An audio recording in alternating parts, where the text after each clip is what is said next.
اگر خواتین کی طرف آواز جا رہی ہے تو وہ ایک گزارش سن لیں، اس کے بعد جتنا دل چاہے باتیں کر لیں۔ ہم لوگ اللہ کے فضل و کرم سے مسلمان ہیں، اور ہم یہ عقیدہ رکھنے والے لوگ ہیں کہ جہاں حضور کا ذکر ہوتا ہے حضور کی جلوہ گری ہوتی ہے۔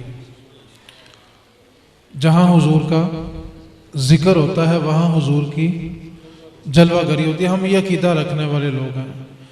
ایک سادہ سا سوال ہے میرا سارے مرد اور سارے خواتین سے کہ اگر ہم یہ عقیدہ رکھتے ہیں کہ جہاں حضور کا ذکر ہوتا ہے حضور تشریف فرما ہوتے ہیں، اگر یہ عقیدہ ہے اور اگر حضور تشریف فرما ہیں تو ہمارے بیٹھنے کا انداز کیا ہونا چاہیے؟ ہم حضور کی محفل میں کیسے بیٹھے ہوئے ہیں؟ آپ سے کوئی لمبی چوڑی باتیں نہیں کرنی، میں صرف ایک بات سنا کے بات شروع کر رہا ہوں۔ وہ دو خواتین تھی، 15 سال ایک جیل میں رہی۔ دو خواتین 15 سال ایک ہی جیل میں، ایک ہی تھانے میں، ایک ہی کمرے میں رہی۔ 15 سال کے بعد دونوں رہا ہو گئی۔ 15 سال کے بعد جب وہ رہا ہوئی تو باہر نکل کے کہتی ہیں باقی گلاں پھر کریں گے، ٹھیک ہے، باقی گلاں پھر کریں گے۔ تو صرف آپ سے چند لمحوں کی باتیں گوش گزار کرنی ہے، برائے کرم تھوڑی توجہ دے دیں۔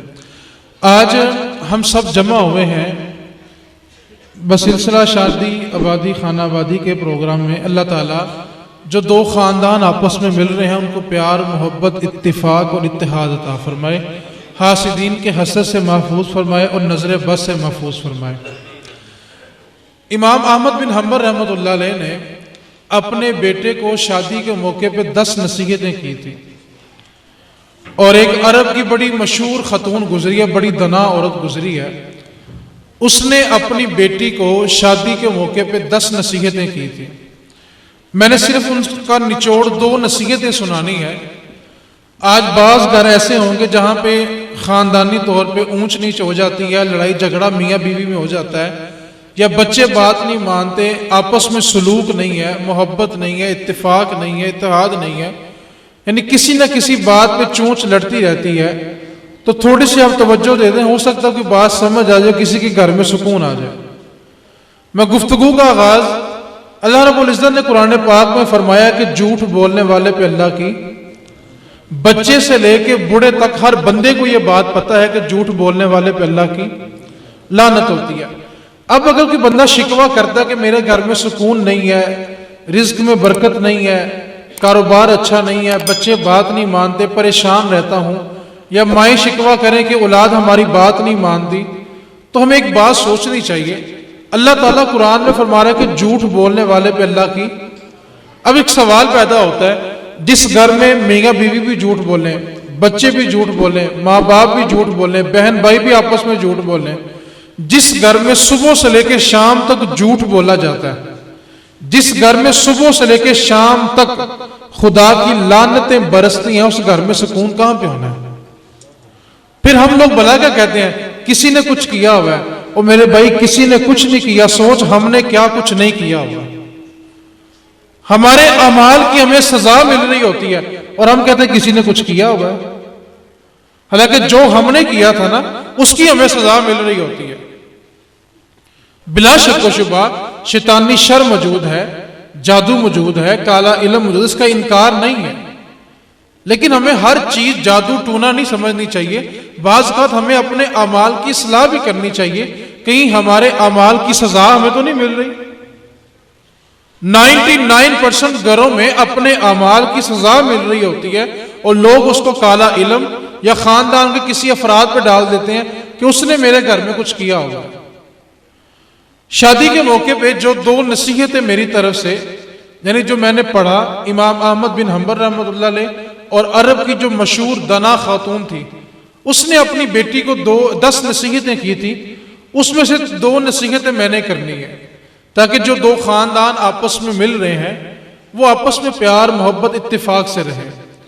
میں یہاں پر ایک بات گوش گزار کر کے پھر موضوع کی طرف آتا ہوں کہ جس ماں میں حوصلہ ہو وہ اپنے بیٹے کی شادی کرے، جس ماں میں حوصلہ نہیں ہے وہ اپنے بیٹے کی شادی نہ کرے۔ آپ نے خاندان میں ایک بات سنی ہوگی کہ ساس بہو کا جھگڑا ہوتا ہے، میں اس کی چھوٹی سی بنیادی وجہ بتا دیتا ہوں اور اس جھگڑے کو ختم کرنے کی کوشش کرتا ہوں، باقی اللہ تعالیٰ بہتر جاننے والا ہے۔ اب ہوتا یوں ہے کہ جب تک بچوں کی شادی نہیں ہوتی، بچے نے ہر کام کاج کے لیے اپنی ماں کو پکارنا ہوتا ہے۔ کھانا پینا، پہننا، سونا، جاگنا، آنا جانا، اس نے ہر کام کے لیے کس کو پکارنا ہے؟ بولو یار، میری عادت نہیں ہے ہاتھ اٹھا لیں، اونچی آواز سے بولیں، کیسی طبیعت نہیں ہے، صرف توجہ آپ نے رکھنی ہے۔ اس نے ہر کام کے لیے کس کو کہنا ہوتا ہے؟ ماں کو۔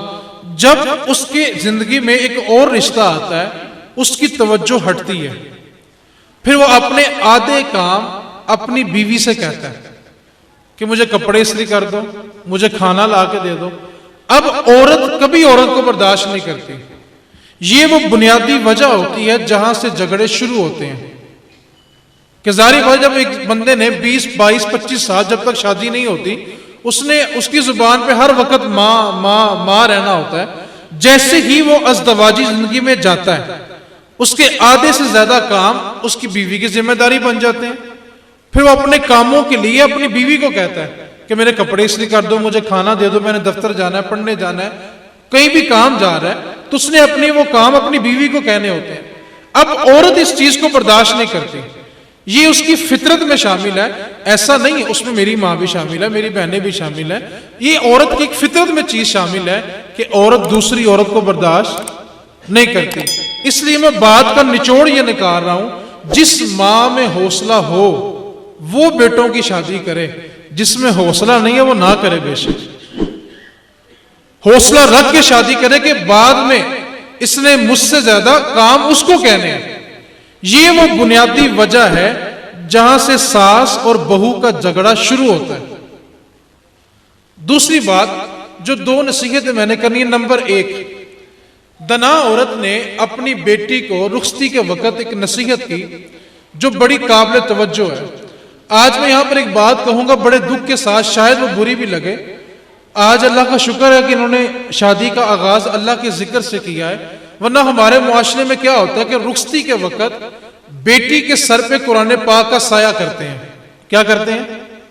قرآن پاک کا سایہ کرتے ہیں۔ مقصد یہ ہوتا ہے کہ قرآن کی برکت سے بیٹی کی زندگی میں اور گھر میں سکون پیدا ہو۔ سب کا یہی مقصد ہوتا ہے کہ قرآن کے سائے میں رخصت ہوگی تو قرآن کی برکت سے اس کی زندگی آسان ہو جائے گی۔ سوچنے کی بات ہے یار، قرآن کا سایہ ہو تو اتنی برکتیں ہیں، اگر وہی قرآن سینے میں ہو تو کتنی برکتیں ہوں گی۔ مثال کو میں آسان کر لیتا ہوں، کوئی بندہ بیمار ہو جاتا ہے، جس کا کاروبار نہیں چلتا، بیماری آ گئی، پریشانی آ گئی ہے، وہ کسی روحانی طبیب کے پاس جاتا ہے، وہ اس کو ایک تعویذ یا قرآن کی آیت لکھ کے دیتا ہے کہ یار تم تعویذ بنا کے گلے میں پہن لو، تمہاری پریشانی حل ہو جائے گی، یا تمہاری مصیبت ٹل جائے گی، تم بیمار ہو تمہیں شفا ہو جائے گی، کاروبار نہیں چلا تو کاروبار چلنا شروع ہو جائے گا۔ اب جب وہ تعویذ چمڑے میں ڈال کے گلے میں پہنتا ہے، حالانکہ حقیقت میں اس میں کیا لکھی ہوتی ہے؟ قرآن کی آیت لکھی ہوتی ہے۔ مقصد کیا ہوتا ہے کہ میں گلے میں اس کو پہنوں گا تو میری بیماری دور ہو جائے گی، کاروبار ٹھیک ہو جائے گا، پریشانی گھر میں جو بد سکونی ہے وہ سکون میں بدل جائے گی۔ اب وہ گلے میں کیا پہنتا ہے؟ قرآن کی آیت۔ یا سوچنے کی بات ہے، جو قرآن سینے کے اوپر ہو تو اتنی برکتیں ہیں، اگر وہی قرآن سینے کے اندر چلا جائے تو پھر زندگی میں سکون نہیں ہوگا۔ لمحہ فکریہ یہ ہے، ہم بیٹیوں کو قرآن کا سایہ تو دیتے ہیں لیکن قرآن کی تعلیم نہیں دیتے۔ اصل بنیادی وجہ گھروں میں بد سکونی کی یہ ہوتی ہے کہ قرآن کے سائے میں رخصت کرنا ہر کوئی فخری انداز میں، بلا شک و شبہ یہ ایک اچھا عمل ہے، اس کا انکار نہیں ہے، لیکن کیا کمال بات ہو کہ سایہ بھی ہو اور تعلیم بھی ہو۔ اس لیے قرآن کا سایہ ضرور کریں، لیکن رخصتی سے پہلے بیٹی کو قرآن کی تعلیم بھی دیں تاکہ اس کو پتا ہو کہ میں نے اپنی زندگی کیسے گزارنی ہے۔ پہلی نصیحت جو خاتون نے اپنی بیٹی کو کی کہ بیٹا جب تمہارا شوہر بھوکا ہو، اس کو بھوک لگی ہو، اس وقت اس کی روٹی میں تاخیر نہ کرنا، اور دوسرا اس کو کام نہ کہنا۔ اس کی وجہ بھی میں بتاؤں گا۔ اور دوسری بات اس نے کہی کہ جس وقت اس کے آرام کرنے کا وقت ہو، جس وقت اس کے بولو یہ سب کے گھروں کا مسئلہ، مجھ سمیت ہم سبھی کے گھروں میں سکون پیدا ہو جائے گا جس وقت اس کے آرام کرنے کا وقت ہو اس میں خلل پیدا نہ کرنا۔ کیوں کہ بھوکے انسان کو غصہ جلدی آتا ہے، بھوک سے انسان کو غصہ جلدی آتا ہے۔ نمبر 2، اگر نیند پوری نہ ہوئی ہو تو بندے میں چڑچڑا پن آتا ہے جو گھر کو خراب کرنے کا باعث بنتا ہے۔ اور سب سے اہم نصیحت ان بیٹیوں کے لیے جنہوں نے ابھی اپنے گھروں میں جانا ہے یا جو چلی گئی ہیں، ان کے لیے جب بھی شوہر گھر میں داخل ہو کبھی اس سے کلام کرنے میں ابتدا نہ کرو، صرف السلام علیکم کیا حال ہے بس، اس کے علاوہ کلام کرنے میں ابتدا نہ کریں۔ ہو سکتا ہے کہ آپ ایسی بات کریں جو اس کا مزاج نہ ہو، وہ باعث غصے میں آیا ہو، یا مثال کے طور باعث بڑی خوشی میں آیا اور آپ نے گھر آتے ہی کوئی غمی کی خبر سنا دی ہے، کوئی جھگڑا سنا دیا ہے، کوئی پریشانی سنا دی ہے، تو اس کے دل میں آپ کے لیے محبت نہیں ہوگی، یا باعث بڑے غصے میں آیا اور آپ اس کے سامنے اپنی خوشیوں کو شیئر کر رہے ہیں۔ تو یہ ایک بڑا اہم پہلو ہے ازدواجی زندگی کے اندر کہ جب بھی شوہر گھر میں داخل ہو کبھی بھی کلام میں ابتدا سلام کریں، حال چال پوچھیں، بس اس سے زیادہ گفتگو اس سے نہیں کرنی، ورنہ یہ چھوٹی چھوٹی باتیں ہیں۔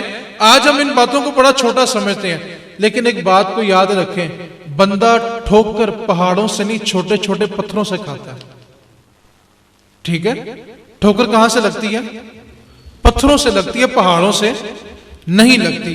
تو یہ بات ہمیں ذہن نشین رکھنی چاہیے کہ جب بھی شوہر گھر میں داخل ہو اس سے کلام میں ابتدا پہلے اس کا مزاج دیکھیں کہ وہ کس موڈ میں گھر میں آئے۔ دوسری بات، جب اس کا آرام کرنے کا وقت ہو تو خلل پیدا نہیں کرنا، اور تیسری بات، جب اس کو بھوک لگی ہو تو کھانے میں تاخیر، کیونکہ بھوک انسان میں غصے کو پیدا کرتا ہے، ٹھیک ہے؟ آخری بات اور گفتگو کو مکمل کر رہے ہیں، آج ہمارے لیے سب سے بڑا لمحہ فکریہ یہ ہے کہ ہم نے اپنی اولادوں کو دین سے دور رکھا اور پھر توقع یہ کرتے ہیں کہ اولادیں ہماری ادب کریں۔ ایسا کبھی نہیں ہوتا۔ ہم لوگ آج کسی سے بھی آپ کوئی بات سن لے تو کہے گا یار آج کی نسل خراب ہو گئی ہے۔ میں ذرا اس سے آگے ہٹ کے بات کرتا ہوں، بلا شک و شبہ آج کی نسل خراب ہو گئی ہوگی، لیکن میں یہ کہتا ہوں بھائی آج کی نسل تو خراب ہوئی ہے، لیکن سوچو آنے والوں کے ماں باپ خراب ہو گئے، اور جن کے ماں باپ کی یہ حالت ہے ان کی نسلوں کی آگے کیا حالت ہوگی۔ ہم صرف آج کی نسل کو سوچ رہے ہیں، ان سے آگے آنے والوں کے ماں باپ کی یہ حالت ہو گئی ہے۔ جن کے ماں باپ کی یہ حالت ہے انہوں نے اولادوں کی تربیت کیا کرنی ہے۔ آج انتہائی دکھ کے ساتھ یہ کہنا پڑتا ہے کہ ماں باپ اپنی اولاد کو ہر سہولت دینے کے لیے تیار ہیں، نہیں دینے کے لیے تیار تو دین دینے کے لیے تیار نہیں۔ پھر مشکل وقت میں سب سے جلدی بھاگ کے آتے بھی دین کی طرف۔ یہ بھی اللہ کا انعام ہوتا ہے کہ کسی کو مشکل میں بھی اس کا راستہ مل جائے۔ اگر ہم چاہتے ہیں کہ ہماری نسلیں سکون سے زندگی گزاریں تو ان کو دین سکھاؤ۔ میاں بیوی کی محبت کیا ہونی چاہیے؟ اب بعض بندے باہر اتنے شریف ہوں گے اور گھر میں داخل ہوتے ہٹلر بن جاتے ہیں، بیوی بچوں سے سیدھے منہ بات ہی نہیں کرنی۔ حالانکہ میرے نبی علیہ السلام کا فرمان ہے کہ سب سے بہترین صدقہ یہ ہے کہ تم اپنے مال میں سے، اپنے ہاتھوں میں سے اپنی بیوی کو کھانا کھلاؤ۔ سب سے بہترین صدقہ یہ ہے۔ ہمارے نبی علیہ السلام نے ہمیں کیا تعلیم دی ہے، ہم نے کبھی سوچنا سمجھا گوارا ہی نہیں کیا۔ اگر کوئی اپنی بیوی کا سامان اٹھا کے چل رہا ہے، ہم اتنے تنگ نظر ہو گئے، اتنے کم ظرف ہو گئے ہیں کہ ہم اس کو کہنے لگے مرید ہو گیا۔ کتنے بڑے دکھ کی بات ہے یار۔ اس بات کو یاد رکھیں، دنیا میں ایسا کوئی شعبہ نہیں ہے کہ جس میں بندہ کام کرتا ہو اور وہ احساس کمتری کا شکار ہو۔ مثال کے طور پہ کوئی موچی جوتوں کو سلائی کر رہا ہے تو فخر سے یہ بات کہنے کے لیے تیار ہے کہ میرے نبی نے اپنے نالین مبارک کو سلائی کیا تھا۔ اگر کوئی درزی ہے تو فخر سے یہ بات کہہ سکتا ہے کہ میرے حضور کپڑوں کو پیوند خود لگایا کرتے تھے، حتیٰ کہ گلی میں جمع دار جو جھاڑو دیتا ہے وہ فخر سے یہ بات کہہ سکتا ہے کہ میرے جو سردار میرے نبی علیہ السلام تھے وہ اپنے گھر مبارک میں صفائی بھی خود کیا کرتے تھے۔ یار جس طرح حضور نے اپنی امت کی تربیت کی ہے، خدا کی قسم کوئی ماں باپ اپنی اولاد کی تربیت کر ہی نہیں سکتا۔ اٹھنے بیٹھنے کھانے پینے سونے جاگنے کی ہر موڑ پہ حضور نے امت کی تربیت کی ہے۔ حضور ایک دفعہ بیٹھ کے اپنے صحابہ کو نا پانی پینے کا طریقہ بتا رہے تھے کہ پانی کو بیٹھ کے پیا کرو، 3 سانسوں میں پیا کرو، روشنی میں پیا کرو۔ اور اس شریعت کا مسئلہ بھی ہے کہ اندھیرے میں کھانا پینا مکروہ ہے، منع ہے۔ اب حضور صحابہ کو تعلیم دے رہے تھے کہ پانی بیٹھ کے 3 سانسوں میں اور دیکھ کے پیا کرو، تو سامنے سے ایک یہودی گزر رہا تھا، کہنے لگا یار یہ کیسا مسلمانوں کا نبی، اس نے ایک طنز کیا، مذاق کیا کہ کیسا نبی ہے، کیا اس کے صحابہ جو اس کے فالورز ہیں، اس کے ماننے والے ہیں، کیا ان کو پانی پینا بھی نہیں آتا؟ اس نے طنز کیا اور اپنے گھر میں چلا گیا۔ رات کے پچھلے پہر اس کو پیاس لگی، اٹھا اور اپنی بیوی سے پانی مانگا۔ بیوی نے مٹی کے پیالے میں اس کو پانی دیا۔ اس کو پانی پینے سے پہلے یاد ہے کہ مسلمانوں کا نبی دوپہر کو کہہ رہا تھا کہ اندھیرے میں پانی نہیں پینا چاہیے۔ اس نے اپنی بیوی سے کہا کہ وہ دیا تھا وہ جلاؤ۔ دیا جلایا تو دیکھا کہ پیالے کی تہہ میں زہریلا بچھو بیٹھا ہوا ہے۔ پیالہ پھینکا اور بھاگتا ہوا مسجد نبوی میں آ گیا اور فجر کا انتظار کرنے لگا۔ جیسے حضور حجرہ نبوی سے نماز فجر کے لیے نکلے، قدموں میں گر کے کہنے لگا لا الہ الا اللہ محمد رسول اللہ، جس نبی کی ایک سنت پہ عمل کرنے سے میری زندگی بچ گئی ہے، اس محمد عربی کا دین کتنا سونا ہوگا۔ یہ دین مصطفیٰ ہے جو ہم سب کی تربیت کرتا ہے۔ اگر کوئی آج باپ یہ کہے کہ میں اپنی نسل کو دین سے بچاؤں گا بھی اور میری ادب بھی کرے گی، ایسا کبھی نہیں ہو سکتا۔ اور میرے بھائی یہ میرے مصطفیٰ کا دین ہے جو تیرے بچے کو سکھائے گا کہ باپ کے آگے نہیں چلنا۔ یہ میرے مصطفیٰ کا دین ہے جو ہمارے بچوں کو سکھائے گا باپ کے بیٹھنے سے پہلے نہیں بیٹھنا۔ یہ ہمارے مصطفیٰ کا دین ہے جو ہمارے بچوں کو سکھائے گا کہ باپ کے لقمہ توڑنے سے پہلے لقمہ نہیں توڑنا۔ آج جو خواتین اسلام پہ چلنا مشکل تصور کرتی ہیں کہ آج دین پہ چلنا بڑا مشکل ہو گیا ہے، اگر وہی خواتین چند لمحے کے لیے اپنا پس منظر دیکھیں کہ جب میرے مصطفیٰ کا دین نہیں تھا میری کیا اوقات تھی، کہ سگا باپ اٹھاتا تھا قبر میں ڈال آتا تھا، سگا بھائی اٹھاتا تھا قبر میں ڈال آتا تھا۔ آج بڑا باپ ہو گیا ہے، 2 مزدوریاں کیوں کرتا ہے؟ آج جوان بھائی آور ٹائم کیوں لگاتا ہے؟ اگر اسے سوال کرو بڑے باپ سے کہ تم 2 مزدوریاں کیوں کرتے ہو تو وہ ایک ہی جواب دے گا، میں نے اپنی بیٹی کے ہاتھ پیلے کرنے ہیں۔ اگر بھائی سے پوچھو تم آور ٹائم کیوں لگاتے ہو تو ایک ہی جواب دے گا، میں نے اپنی بہنوں کے ہاتھ پیلے کرنے ہیں۔ آج وہ خواتین جو اسلام پہ چلنا پسند نہیں کرتی اور کہتی اسلام پہ چلنا بڑا مشکل ہو گیا ہے، ذرا گہرائی میں جا کے پس منظر تو دیکھیں۔ جب میرے مصطفیٰ کا دین نہیں تھا یہی باپ تھا نا جو آج 2 مزدوریاں کرتا ہے، اپنے ہاتھ سے قبر میں ڈال کے آتا تھا۔ یہی بھائی تھا آج جو تیرے ہاتھ پیلے کرنے کی خاطر آور ٹائم لگاتا ہے کہ میں نے بہنوں کے ہاتھ پیلے کرنے ہیں۔ کبھی سوچو تو صحیح، یہی بھائی تھا جو زندہ قبر میں ڈال کے آیا کرتا تھا۔ جب میرے نبی کا دین نہیں تھا تو ہماری کیا حالت تھی؟ صدقے جاؤں اس مصطفیٰ کے صدقے ہو جاؤں کہ جس کے دین نے آتے ہی جنت کو اٹھا کے ماں کے قدموں کے نیچے رکھ دیا۔ جب وہ دین نہیں تھا تو کیا حالت تھی؟ آج جنت ماں کے قدموں کے نیچے ہے۔ یہ ساری عزتیں یہ سارے انعام میرے مصطفیٰ کے دین نے دیے ہیں، اور اگر آج ہم اسی دین کو چھوڑ کے اپنی خوشیاں تلاش کریں، وقتی طور پہ تو خوشی مل جائے گی لیکن ذہن میں دل میں گھر میں سکون کبھی نہیں ملے گا۔ آج اگر اولاد نافرمان ہو گئی ہے تو صرف ایک ہی بات سوچنی ہے، آج کی بزم سے ایک ہی بات لے کے جانی ہے، جب کبھی اولاد بات نہ مانے تو صرف ایک لمحے کے لیے سوچنا، یار اگر اولاد میری نہیں مانتی تو میں رب کی کتنی کے مانتا ہوں۔ خود رب کی نہیں ماننی، شکوہ کی اولاد میری بات نہیں مانتی۔ اس لیے آج اس تقریب کے موقع پہ جو 3 باتیں ہیں اس کو خاص طور پہ ذہن میں رکھیں۔ پہلی بات جو میں نے کی تھی کہ ماؤں میں حوصلے ہوں تو بیٹوں کی شادیاں کریں، ورنہ اس بات کو ذہن میں تسلی سے سمجھائیں اپنے آپ کو کہ جب میرے گھر میں بہو نے آنا ہے تو ظاہری بات ہے اس کے حقوق ہوں گے، اس کا خاوند اس کو کام بھی کہے گا. ہوتا بھلا کیا، میں باتیں کچھ کھل کے کرنا چاہ رہا ہوں تاکہ جو ہمارے گھروں میں، میرا گھر بھی شامل ہوگا، آپ کا بھی ہوگا، جو کھچڑیاں پک رہی ہیں، جو نفرتیں بڑھ رہی ہیں. حالانکہ مسلمان کی یہ شان نہیں ہے کسی سے نفرت کرے، مسلمان کی یہ شان نہیں کسی کو تانا دے. اب ہوتا کیا ہے کہ جب تک شادی نہیں ہوتی ساری کی ساری سیلری ماں جی کے ہاتھ میں جانی ہے. جیسے ہی شادی ہوگی ظاہری بات ہے بیوی بچوں کے اخراجات بھی ہوں گے. اب جب شوہر اس میں تقسیم کرتا ہے، اگرچہ وہ ماں کو ماں کا حق دے رہا ہوتا ہے لیکن پھر بھی برداشت نہیں ہوتا. یہ بنیادی وجہ ہے گھر کے سکون تباہ ہونے کی.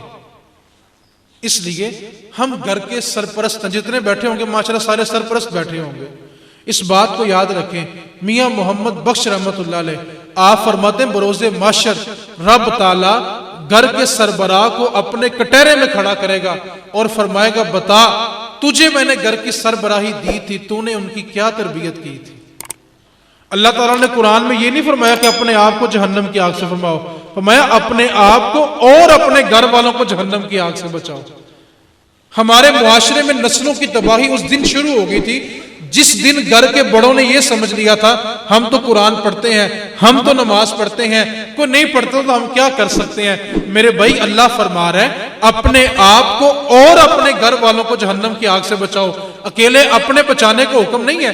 آج کوئی گلی سے ہم نماز پڑھنے کے لیے جا رہے ہوں اور کوئی بے نمازی بیٹھا ہو تو ہم طرز کرتے ہیں وہ نا اتنے بیٹھا ٹائم ضائع کرن دیا جا کے نماز نہیں پڑھتا. سوچنے کی بات ہے ہم نے اس کو دعوت کتنی بار دی ہے.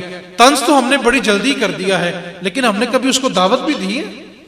بنی اسرائیل کی ایک قوم پہ عذاب آیا، اس قوم کے اندر ایک اللہ کے ولی تھے جو کئی ہزار سال سے عبادت کر رہے تھے. جب اللہ تعالیٰ نے عذاب کے فرشتے بھیجے واپس گئے کہنے لگے اللہ تو نے کہا کہ ساری بستی کو ہلاک کر دو، وہاں تیرا ایک بندہ ہے جو کئی ہزار سال سے عبادت کر رہا ہے، وہ بھی بستی میں رہتا ہے. رب نے فرمایا پہلے اس کو ہلاک کرو. فرشتے پریشان، یا اللہ تیرا بندہ کئی سال سے تیری عبادت کر رہا ہے. رب نے فرمایا عبادت کر رہا ہے دوسروں کو حکم تو نہیں نہ دے رہا. ہم گھر کے سربراہ ہیں، ہماری ذمہ داری ہم دیکھیں کیا ہے ہماری اولادیں دین پہ چل رہی ہیں کہ نہیں چل رہی. آج جہاں باپ نے فیس خرچی ہوتی ہے نا شام کو پوچھتا ہے بیٹا سکول گئے تھے، اکیڈمی گئے تھے، ٹیوشن گئے تھے، سارا کچھ پوچھے گا. لیکن آج صرف ایک سوال ہمارے ضمیر پہ کھڑا ہے. ہمیں سوچنا چاہیے کتنے کے والد ہیں جو رات کو اپنے بچوں کو پوچھتے ہیں بیٹا آج کتنی نمازیں پڑھی تھی. جن کی بنیاد ہم ایسے رکھ رہے ہیں اس کی ہم نے پھل بعد میں کیا کاٹنے ہیں. آخری مثال اور گفتگو کو میں مکمل کر رہا ہوں. ہم لوگ سمجھتے ہیں ہمارے گھروں میں بس سکونیت تو کسی نے کچھ کیا ہوا ہے. میں اس بات کو اس نظریے کو کلیئر کرنا چاہتا ہوں. کروڑوں میں کوئی 2-4 گھر ہوں گے. کیا میں نے کروڑوں میں کوئی 2-4 گھر ہوں گے جہاں واقعی کسی نے کچھ کیا ہوگا، ورنہ جو کچھ کیا ہم نے کیا ہوگا. اس کی وجہ میں آپ کو بتا رہتا ہوں. جھوٹ ہم نے نہیں چھوڑنا. میں مثال کو آسان کر لیتا ہوں. آج ہم نماز کے بعد دعا مانگتے ہیں اللہ ہمیں عمر بن خطاب جیسے حکمران عطا کر. کیا دعا مانگتے ہیں؟ اللہ تعالیٰ ہمیں عمر بن خطاب جیسے. اب حدیث پاک الفاظ سنیں. میرے نبی علیہ السلام نے فرمایا جیسی رعایا ہوتی ہے ویسے اس کے حکمران ہوتے ہیں. یہ نہیں فرمایا کہ جیسے حکمران ہوں گے ویسی اس کی رعایا ہوگی. فرمایا جیسی عوام ہوتی ہے ویسے اس کے حکمران ہوتے ہیں. اب ہم دعا مانگ رہے ہیں کہ اللہ ہمیں عمر جیسے حکمران عطا کر، اور عوام اپنی صورتحال دیکھے. جن کو عمر بن خطاب ملے تھے نا ان کی قوم کی حالت یہ تھی کہ جب ماں نے بیٹی سے کہا بیٹا دودھ میں پانی ملا دے تو بیٹی نے کہا ماں نہیں، عمر نے منع کیا ہے کہ کسی چیز میں ملاوٹ نہیں کرنی. تو ماں نے کہا بیٹا رات کی تنہائی میں کون سا عمر دیکھ رہا ہے؟ تو بیٹی کہنے لگی ماں اگر عمر نہیں دیکھ رہا عمر کا رب تو دیکھ رہا ہے نا. اگرچہ عمر نہیں دیکھ رہا عمر کا رب تو دیکھ رہا ہے نا. ارے جن کی عوام ایسی ہوتی ہے ان کو عمر بن خطاب ملتے ہیں. آج سود کا لین دین ہم کریں اور دعاؤں میں ہم عمر مانگیں، رشوت کا لین دین ہم کریں دعاؤں میں ہم عمر مانگیں، دودھ میں ملاوٹ ہم کریں دعاؤں میں ہم عمر مانگیں، سودی کاروبار ہم کریں اور دعاؤں میں ہم عمر مانگیں، بجلی چوری ہم کریں اور دعاؤں میں عمر ہم مانگیں، آج لوگوں کی زمینوں پہ قبضے ہم کریں اور دعاؤں میں ہم عمر بن خطاب مانگتے ہیں. جیسی عوام ہوتی ہے ویسے اس کے حکمران ہوتے ہیں. جن کو عمر ملے تھے ان کی رعایا کا حال بھی تو دیکھو نا. اس لیے اس بات کو یاد رکھیں، عرب کے اندر ایک دستور ہے، وہ اولاد پیدا ہونے سے 20 سال پہلے تربیت شروع کرتے ہیں. اولاد کے پیدا ہونے سے 20 سال پہلے تربیت شروع کرتے ہیں. بڑا عجیب سوال ہے بندوں کے لیے کہ ابھی اولاد 20 سال بعد آئے گی تو تربیت کیسے شروع ہوگی؟ اس کا نچوڑ میاں محمد بخش نے نکالا ہے. جیویں ڈٹھے مائے محمد اوویں ڈٹھن تیاں. وہ عرب کے اندر دستور ہے کہ جیسی ماں باپ کی تربیت ہوگی ویسے آگے اس کی نسل کی تربیت ہوگی. وہ 20 سال پہلے تربیت شروع کرتے ہیں. اس بات کو یاد رکھیں. ہم بڑے بولے والے انسان ہیں، ہم کہتے ہیں بچہ بھی چھوٹا ہے، توتلی زبان میں بولتا ہے، جب بڑا ہوگا پھر تربیت کر لیں گے. جب وہ توتلی زبان میں گالیاں نکالتا نا تو ماں باپ کہتے ہیں بڑا اچھا لگ رہا ہے، لیکن جب وہی بڑا ہو کے نکالتا تو پھر ہم روتے کیوں ہیں؟ زبان تو وہی ہے، بچہ بھی وہی ہے. ہم نے اس کی چھوٹی عمر میں تربیت کی ہوتی تو ہمیں آج یہ دن دیکھنے نہ پڑتے. امام جعفر صادق رحمۃ اللہ علیہ آپ 4 سال کی عمر میں گلی کے کنارے بیٹھ کے زار و قطار رو رہے تھے. کسی نے کہا حضور آپ زار و قطار کیوں رو رہے ہیں؟ تو فرمانے لگے جہنم کی آگ سے بچنے کے لیے رو رہا ہوں. 4 سال کی عمر ہے. آج ہم کہتے ہیں بچے چھوٹے ہیں، بڑے ہوں گے تو تربیت کر لیں گے. آپ سے میرا ایک سوال ہے، کیا 4 سال کے بچوں کو گھر میں گانے گنگنانے نہیں آتے؟ کیا ڈراموں کے نام اس کو نہیں آتے؟ بلا شک و شبہ قرآن بھی پڑھتے ہوں گے، نعتیں بھی پڑھتے ہوں گے، لیکن میں اکثریت کی بات کر رہا ہوں.